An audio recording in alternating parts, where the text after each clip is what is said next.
Grabe guys, nakakalula ang mga sahod ng gabinete ni Pangulong Ferdinand Marcos Jr. Grabe na yan.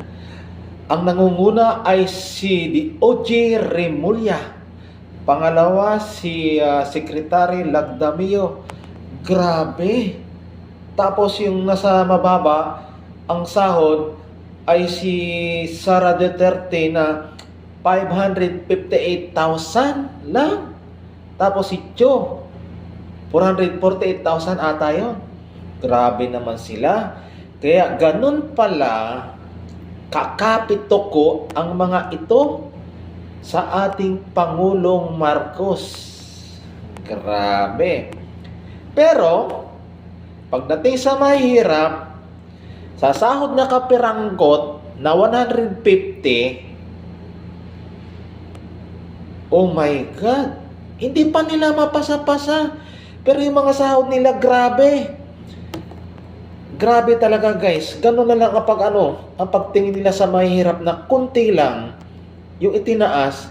Hindi pa nila mapasa-pasa pero sila ang lalaki na mga sinasahod.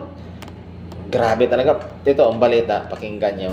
Nanguna si Justice Secretary Crispin Boying Remulla sa mga miyembro ng gabinete ni Pangulong Ferdinand Marcos Jr.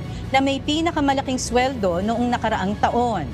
Batay sa datos ng Commission on Audit o COA, si Remulla ang highest paid sa lahat ng cabinet members na nakatanggap ng 7.07 million pesos na sinundan naman ni Special Assistant to the President to Secretary Antonio Lagdameo Jr. na may 6.98 million pesos na sweldo noong 2023.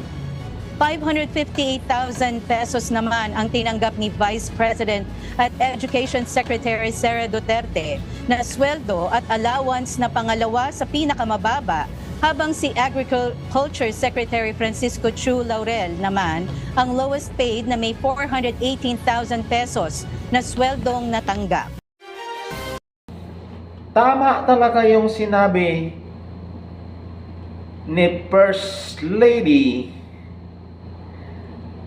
Lisa Aranita Marcos na sama-sama tayong maging milyonaryo.